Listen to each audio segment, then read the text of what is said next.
Oh, Hello. it started already. Hi. Yeah, so we're going to Trying to put continue out from where we contact. left off last week, and we're going to continue with ritualize. Well, we'll start from ritualize. Okay. So we are still talking about how to actually do the work, right? Yeah. And today we are talking about putting things in place and getting things ready so that you can begin to actually do the productive work that you want to do. If you want to get any productive work done, you need to put systems in place. It's just like you want to fly a plane. That thing pilots do before they lift off. They literally check everything. This check, that check. Checklist. It's essentially like putting every single thing you need to put in place. And putting systems in place can be as easy as asking yourself a few set of questions. Some questions that were recommended by the particular book that we are reviewing include the following. Where are you going to work? Once you start to work, where are you going to work? So for me, I remember when I was implementing this particular part of the book, I don't like to work generally in the afternoon and especially work that has to do with studying. So you know what I did? First of all, I cleared out a study area for myself. I got a table, I got a chair, and then usually my windows are open because I just love the light coming in through the day. But because I Yeah. know that I want to be able to work throughout the day, I got dark curtains. Like curtains that at least, reduces the amount of light coming in. I really designed my environment in such a way that even when it was afternoon and the sun was shining, I didn't know about it. So this helped me to be able to work for even up to about 8 hours straight. And honestly, that is the power of setting up your workplace. When you are ready to do your work, how are you going to work? In Yeah. what environment are you going to work? In what environment do you work best? Another question that the book suggests that you ask yourself is, for how long are you going to work? So don't deceive yourself. If you remember one of our earlier discussions, we mentioned how you only have a finite willpower Yeah. every single day. I also like to translate that into there are only so many hours that you can work any given day when you actually want to get any work done. For you, that can be anything between maybe 2 hours and 4 hours. For some people, it can be longer. For some people, they have really short attention span. It can be shorter. For some people, it's broken throughout the day. But just know what your system is and work with it. For me, I know I can sit down and work nonstop from maybe like 8 in the morning till 5 in the evening, and I'm good. As long as I have some other things in place, which I'm going to get to in a bit, I'm good. And I have my environment set up. I also like to be very realistic with myself and say, if I work for 4 hours, if I work for 5 hours, I am good. And then I try to set my time to ensure that I do the most that I can in that 4 hour That time. space. Another question is, what metrics are you looking at? Are you looking at number of hours, like we just discussed? Are you looking at what you are putting out per maybe minutes per hour? If you are maybe writing an article or something, are you looking at I must have written 1,000 words in the time frame that I'm going to be working? If you're an artist, are you looking at I must have finished a certain percentage of the work in this number of hours? So what are your metrics and how do they contribute to your productivity goal? And the As a last whole. question I have here is, how will you support your work? So that was the other thing I was referring to the other time when I said that there are some things I also put in place to ensure that I'm able to work, in those number of hours that I've suggested. So for Yeah. me, how I support my work is I must have snacks in every corner of my workspace. It can be distracting, yes, but when I've told myself maybe after every hour, I'm gonna snack my snacks, my coffee, my cookies, biscuits, and things like that. Every hour, I just must be munching on something just so that I can keep on concentrating. And that's how I support my work. So you have to decide, where are you going to work? What environment are you going to work? For how long are you going to work? How are you going to do the work? Like, what are the metrics that you are going to look at to determine that, yes, I have done productive work today? And lastly, how are you going to support your work? So, these are a few of so many questions that you really can ask yourself when you want to be able to concentrate and get productive work done. Another thing I would say about the last part, which is supporting your work, right? There are things that happen to us without us necessarily having control over it. Over them. Or if we're able to discipline ourselves enough, we would know that distractions are important. They're a way of cooling one's system, right, after rigorous work. So it's important that whatever distraction you pick for yourself, you create proximity, especially when you are just taking a break from work. Imagine if you wanted to snack on something and it will take 10 minutes to prepare the snack or go get the snack before you come back. You realize you may have spent 30 minutes going back and forth before and eating, and then you realize you're fully distracted and you really don't even have any interest in working. So the proximity to the snacks cuts down the time spent on getting it and then actually taking time consuming it before moving ahead. 100% I agree with you. And I think that there is also Yeah. another book that talks about this, right? The Atomic Mm. Habits book. And it talks Oh, about when you want to form a habit or when you want to break a habit, you need to make sure that there are patterns that you put in place. For instance, the proximity thing, it talks about how people can't really resist temptation, so to say. yeah. If you really want to step away from something that you are addicted to, it's better you just avoid it. So the whole thing, Yeah. the whole idea about keeping them close to you is really trying to avoid all those things that are going to distract you from your work. For instance, I said that I keep my snacks around me because I know that after an hour I'm gonna want a snack and I don't want to have to Right. walk all the way to the kitchen, and then before I know it there's somebody watching TV and I'm like, oh girl, what you What's going watching? on? Oh, this is a funny episode. You know what? Let me join you. I don't want Uh-huh. that distraction. Exactly. So if I want to support my work, I should keep those things close to me. If I know Right. that I want a refill on my cup of coffee, I shouldn't wait until I have to go to the kitchen to boil some water or things like Just that. get yourself a coffee maker. I could actually get a flask and then prepare Oh my yeah. batch of coffee, which is what I Mm-hmm. do anyway. Prepare my batch of coffee and then keep Oh, on refilling okay. my cup when I need a new one. So I really don't Right. have to create more distractions for myself by moving up and down. Mm, I thank you so much for that point. I mentioned it, but see how I just glazed over it? Like, that's really important. I think right. with that, we Right. can really move into the execution part of it. Because honestly, sometimes it's easy to strategize. And I have something written down here. It says that execution is more difficult than strategizing. In fact, it Mm, is one thing to know what you want to do, asking yourself questions. It's another thing to know how you will do it. So asking yourself questions and strategizing is the what. Now the question is, how am I to do it? And the book really recommends four different ways that we can execute our work strategies to get the best results. And the first one is that we need to focus on the wildly important goals. What yeah. are those goals that when you implement them, they move the needle for you that day Mm, or that week or that month. There is one other book that I would like to just draw into this conversation. It's called The 80/20 Rule. It really talks about how 20% of the work you do drives 80% of the results that you have. And I 100% agree with that. So mm, I do something whereby before I shut down from work every day, I like to prepare my yeah. to-do list against the next day. And sometimes it's tempting to just look at that to-do list and say that, oh, I'm gonna do everything on this list today. But guess what? There can be like 20 things on that list. And by the end of the day, you realize that you've only even done two or one. So you begin to beat yourself up. So what I do is that I prepare those things the night before. And then when I wake up the next morning, I go through that list again and I ask myself, which of these things, if I do them, is going to move the Yeah. needle for my work today?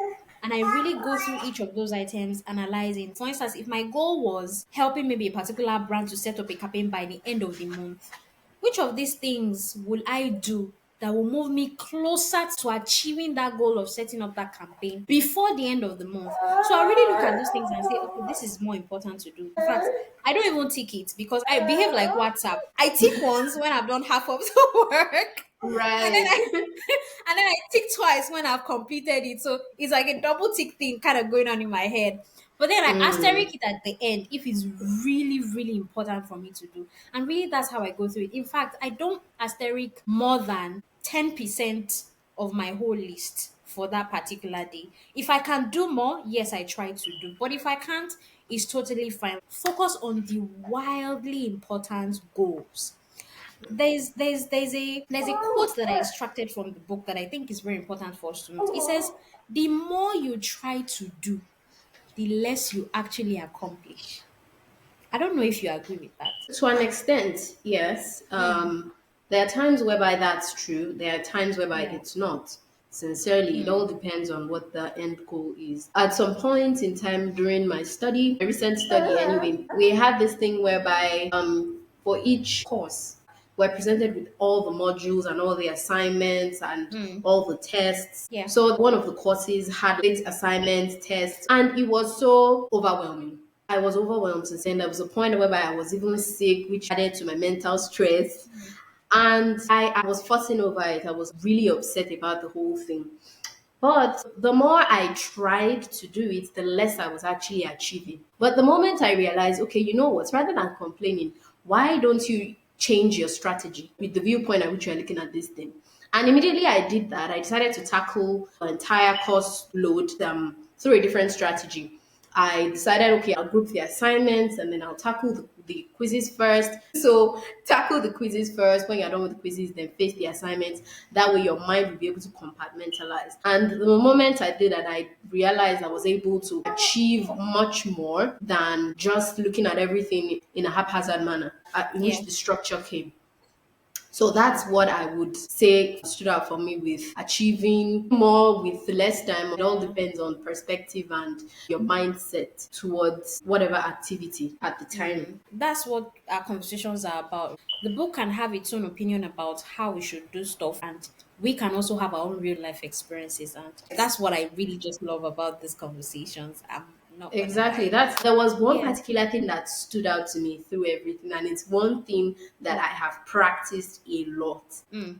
And I found out that it really does help. That has to So, do with not working alone. Don't work alone. So so we are not there you yet. no, you skipped it. So not working, you skipped it. You actually skipped it. That was after the initial chapter that we went across. So not working alone, I think is important. Although it can also come at the end of what you're discussing actually. So sorry for jumping the gun, No, but it's good. I think it's very important, regardless of whether or not you're doing a group work. It's always important to have an accountability partner.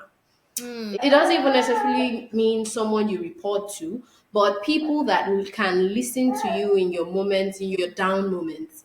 I've had situations whereby I felt so frustrated, especially with this master's that I just concluded. There were dark times whereby Tell I would me be about it. so vexed. If I was actually a sounding board, I would have holes in me because I was literally that sounding board. My husband was actually honest with me on one of those occasions. After I was so pissed, I'm like, you know what? I'm even done with this masters. I'm so angry. I'm so stressed. And then you two be like, yeah, like it doesn't make any sense. You know what? If after this, if it doesn't work out, we'll just look away. But not for him to tell me after all the money that we've spent, I would really let you quit that masters. The only reason why I would go ahead and say all these things is because immediately you hear someone being on board with you and Supporting you. agreeing with what Yeah. you are saying. You yourself, you find it somewhere in your mind to tell yourself, calm down, it's not that Yeah, deep. it's But not the moment I'm the voice telling you it's not that bad, stick it up, that's the moment you're like, you know what? No, it's I'm bad. not going I'm to. not sticking it up. So he really pulled a reverse psychological on me right Yeah. there. Well, sometimes that actually does help. But point is have an accountability partner Partner. because it sincerely goes a long way. It's important to not do it alone because that's the beauty of life. Yeah, yes. I just want to add to what you said Right. that you can have somebody outside of your personal work that is your accountability partner who helps you to keep record Oh, of I the see. things you are doing. If you don't even have somebody else to keep this score with, you can actually keep it with yourself. While it's better to have it with somebody else, if you don't have that person, it's okay. And some of the things that the book really just recommends when it comes to doing it yourself is that just make sure that everything that you do, you write it down, whether it's on pen and paper or typing it on your system or your iPad. It's really just about keeping that physical score of everything that you're doing. Like, okay, what have Right. I done this week? What are the goals that if you Mm-hmm. achieve them today from your to do list are going to move you towards achieving your goal maybe by the end of the month or by the end of the week? So, if you've been able to Mm-hmm. do those things, you need to write them out. Review your scoreboard either weekly or monthly or anyhow you choose to do it. Celebrate your good Right. weeks. Look at the weeks that were not so good, analyze the bad weeks, and ask yourself, what were the reasons why I wasn't able to do so well this week? Was I mentally Right. tired? Did something distract me?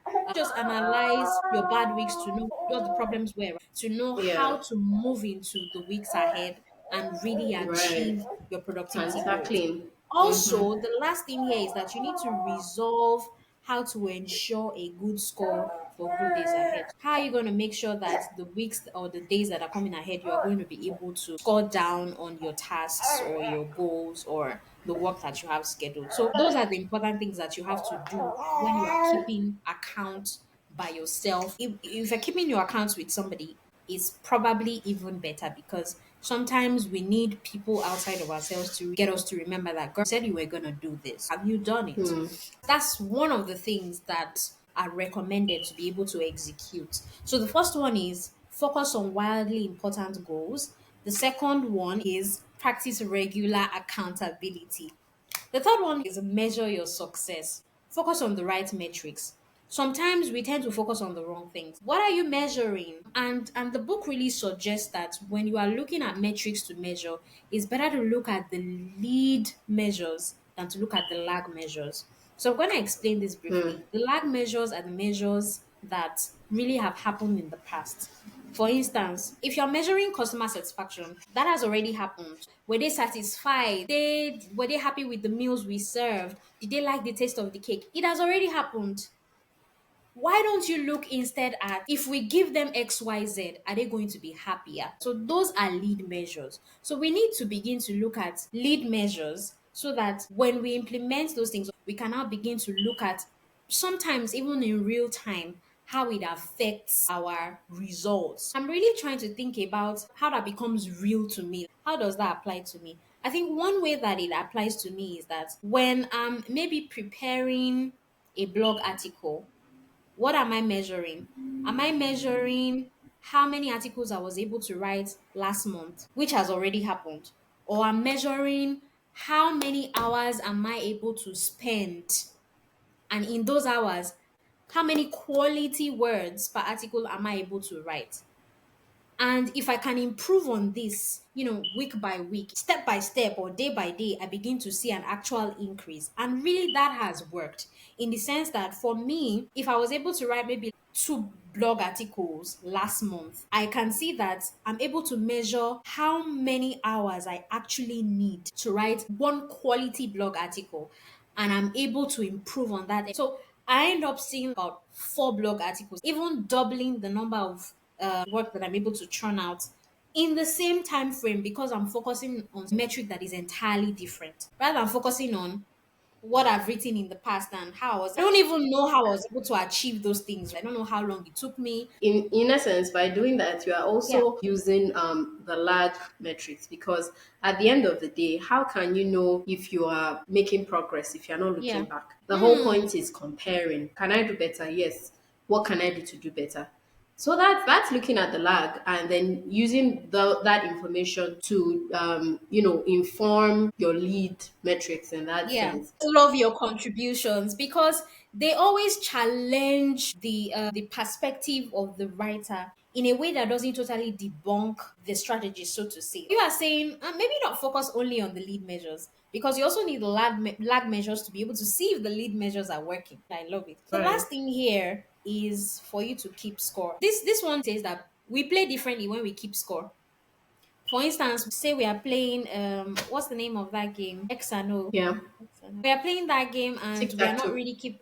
Yeah, tic tac toe. I mean, we call it X and O, so let's not form Right. like Anu said, tic tac toe, and we are not really keeping score. We don't know if Anu is leading. We don't know if Ire is leading. So we're really just having fun. The moment we say let's keep a tally and see who is winning, the atmosphere changes. Everybody sits up because we want to win. So really, that's the ideology behind keeping score. When you keep a physical scoreboard, it's like that thing we discussed last week about the streak system that many apps use. You don't want to break your streak. So when you see that, oh, I've been able to consistently do my 5 hours this week, I've been able to consistently do my 5 hours the following week, you keep on keeping your scores every day. You're like, oh, this is good. I can keep this up. So honestly, you can't lose when you keep a scoreboard. We're humans and we always just Right. play differently when we keep scores. So executing is also easier or more feasible, more doable when you keep score, or even more And if repeatable. So the last thing on our list today is take a break. When you design those strategies, those ritualistic strategies to be able to get your work done, when you execute and you actually do the work, guys, take a break. Learn to take a freaking break. take that long nap and Learn to don't take feel a bad for break. it. Yeah, and don't feel bad for it. So when I say take a break, I mean take a healthy break. Don't take a break and, for instance, maybe you've closed down from work and you're on your bed, you're about to rest it off for the day, and then you whip out your phone and you are doom scrolling for another 4 hours, and then you realize, oh God, it's 12 a.m. and I'm gonna work by 6 a.m. That's not rest. You are stressing yourself and you're not going to Right, get any right. productive work done if you do that, because one, you won't have gotten enough sleep. Two, you won't have given your brain enough time to unwind all the difficulties of tasks and problems that you've thought about during your day. So when you take that break, when you rest, please rest well. What I like to do is after every day, and it's a very new thing. Before, I would go to bed and have my phone and I'm just scrolling, or maybe I open YouTube and then I'm watching one of those my lovely cartoons so that I can fall asleep. But now I just really make sure that, number one, I go to bed by a certain time, which is usually early, because I've never been one to go to bed early, but these days I look forward to going to bed early, and then I make sure my lights are out and I try to just fall asleep the natural way, and then wake up early the next day refreshed, thinking or having that aha, this is how I can reply to that message that I wasn't sure I was gonna even reply to because it was giving me a headache. Everything just makes better sense. Not all the time, but a good portion of the time, everything makes better sense when you have a good rest routine. After Yeah. hours of work, you need to properly shut down. Really, I would say we are much like computers. Okay, so I'm going to throw in this brief story just to buttress my point. So, when I was in my final year in school, I had this computer that had really just stuck out with me through the years. And when I was doing my final year project, I would have many tabs open, first of all, doing different kinds of research. When I just randomly fall asleep, because when you're doing your project, you don't sleep because it's time to Neither does shut your down. system. You just fall asleep and then meet Oh yourself somewhere God. on the bed. I don't have any batteries I also went through during that time. Ah, man. And then what happens is that after a while that my computer notices some inactivity, it will just hibernate. I was doing that every single day for a whole year, and I really kept up that habit of not shutting down. And by the end of And that making me feel like I don't know, maybe plugging a transformer into but my own deal. after Cause my that was the end of that battery, because the computer wasn't getting any rest. It wasn't shutting down. It was just consistently awake. And that was the end of that laptop. So really, when it comes to us human beings, we are almost similar to that as well. I know that in my life, I've had times when I didn't get any sleep at all, like any sleep at all, and I literally was almost running mad. Like I would be on calls and I would literally be saying rubbish because my brain wasn't functioning well. So we need to properly shut down, is my point. You need to rest, and you need to rest well. although I sincerely would recommend sleep because I mean it just hits different. Yeah. But Sleep always works. I've seen people who have a different routine, and I would say that, like the book also mentions, and I discussed in one of our episodes Mm, about having a startup routine ritual. You also should have mm, a shutdown routine or yeah. ritual. because it then creates a cycle. And like we discussed, and if you also introspect, you would realize that the human system enjoys routine. Like I don't know why, but that's how we're just wired. We like routine. So you start your day in a certain way, you should also endeavor to end your day in a certain way, so that your body, your mind recognizes that, your brain keys into that, and then just follows that routine. So Yeah. the essence is, when you are done, be done. Don't say, okay, I'll be done for like 5 minutes, and then while you are in bed, your mind is just calculating, even though we know that low key our mind is gonna do that. It's just like, it just Yeah. flashes back to X thing that happened, and Y thing that happened. But it's all about how intentional you choose to be. I found out that intentionality is the key word, being intentional, Yeah.